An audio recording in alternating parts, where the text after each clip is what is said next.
Everyone, welcome back to another vlog. আমি সকাল সকাল চলে এসেছি আমার ব্রেকফাস্ট নিয়ে। আজকে ব্রেকফাস্টে বানিয়েছি চাউমিন।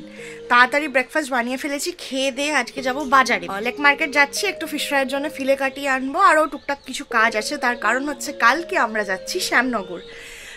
আমাদের নিমন্ত্রণ আছে, আমরা 3-4 দিন ওখানেই থাকবো। আমরা মানে আমি, পিউ, পার্থ। কী কারণে যাচ্ছি, কেন যাচ্ছি সেটা তোমাদের নেক্সট ব্লগে বলবো। আগে আমি তাড়াতাড়ি ব্রেকফাস্টটা করে নিই, করিয়ে বেরিয়ে পড়বো। দেখতে না দেখতেই ঘুম ভেঙে উঠে পড়লো। কি রে তোরা, যত আসতেই বেরাই, যত আসতেই দরজা খুলি, শুনতে পেয়ে যাস। ব্রেকফাস্ট করে বেরিয়ে পড়েছি, এখন যাচ্ছি বাজারে। অনেক কিছু নেওয়ার আছে, কে সব নিয়ে নি।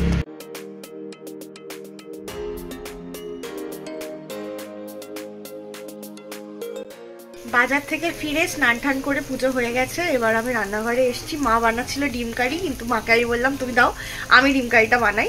তো এখন ডিম কারি বানাচ্ছি। এখানে ডিম সেদ্ধ করে ভাজা হয়ে গেছে, আর এখানে আমার মশলা কষছে। বাকি তো সব রান্না মা করেই ফেলেছিল। আমি ডিম কারিটা করা হয়ে গেলে তারপর আমরা খেয়ে নেবো। ঠিক আছে, ভাত, আলু ভাজা, আলু পোস্ত, এখানে বিউলির ডাল আর ডিমের কারি। এখন সন্ধ্যা হয়ে গেছে, আর মা আজকে একটা খুব সুন্দর জিনিস বানাচ্ছে, সেটা হচ্ছে সুজি দিয়ে দুধ পুলি। তো সেই রেসিপিটা আমি তোমাদের সাথে শেয়ার করব। তো চলো রান্নাঘরে যাই। কি করছো? এই যে সুজি গুঁড়ো করছি। কি করবে সুজি দিয়ে? ক্ষীরের দুধ পুলি করব। ক্ষীরের দুধ পুলি, আচ্ছা। তো ফার্স্টে সুজিটাকে গুঁড়িয়ে নিতে হবে। আচ্ছা, সুজিটা একদম মিহি গুঁড়ো হয়ে গেছে। এখানে প্রায় 700-750 গ্রাম মতো সুজি মা একদম মিহি করে গুঁড়িয়ে নিয়েছে। এবার কি করবে মা? এটা একটু হালকা করে ভেজে নেব। হালকা করে ভাজবে? হালকা করে ভাজবো। আচ্ছা। তারপরে এটা জল, একটু নুন, একটু ঘি দিয়ে এটা একটা ডো বানাবো। আচ্ছা, এতে চিনি দেবে না? না, দিলেও হয়, কিন্তু যেহেতু দুধ আর গুঁড়ে ফুটবে সেজন্য দেবো। আচ্ছা। গরম জল দিয়ে সুজিটাকে এবার একটা মন্ড বানাবো। আচ্ছা, তো খুব বেশি তো সুজিটা নাড়নি? বেশি নাড়লে এর চিটটা নষ্ট হবে। আচ্ছা,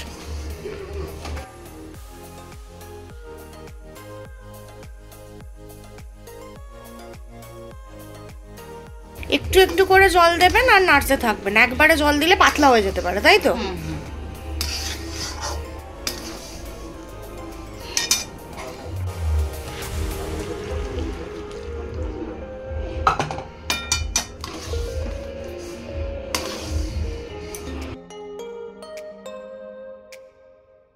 সুজিটাকে ঠেসে ঠেসে ভালো করে মাখছি। আচ্ছা, এর মধ্যে আর কিছু দিয়েছো তুমি? না।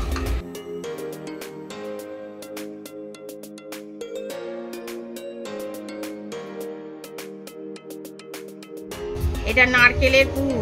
কি দিয়ে বানিয়েছো? ক্ষীর দিয়ে। নারকেলটাকে প্রথমে গুঁড়িয়ে নিয়েছি, তারপর মিক্সিতে বেটে নিয়েছি। বেটে নিয়ে খেজুরের গুড়, দুধ আর ঘি দিয়ে এটা পাকিয়েছি। আচ্ছা,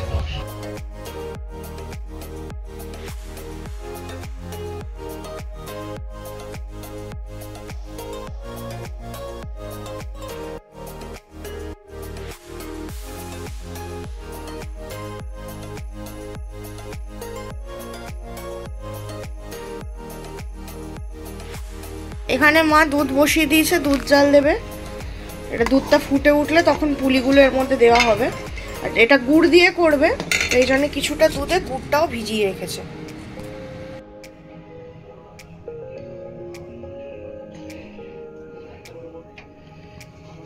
এবার দুধটা টকবক করে ফুটছে, আমি আস্তে আস্তে করে পিঠেগুলো ছাড়বো।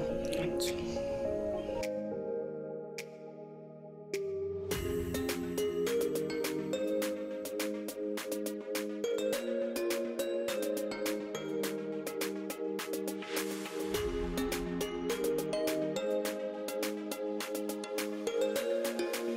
টকবক করে ফুটছে। এবার এই যে গুড়টা দুধে গোলা আছে, এটা ঢেলে দেবে, তাই তো? ঢেলে দেবো, ঢাকা দিয়ে রেখে দেবো। আর ফোটাবে না? দুধ দিয়ে বেশি ফোটালে ফুলে যাবে।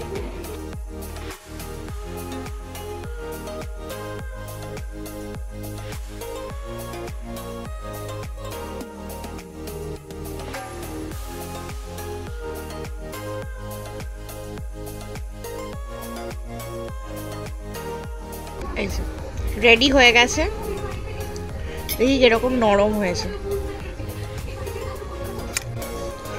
খুবই ইজিলি কেটে গেল, ভালোই নরম হয়েছে।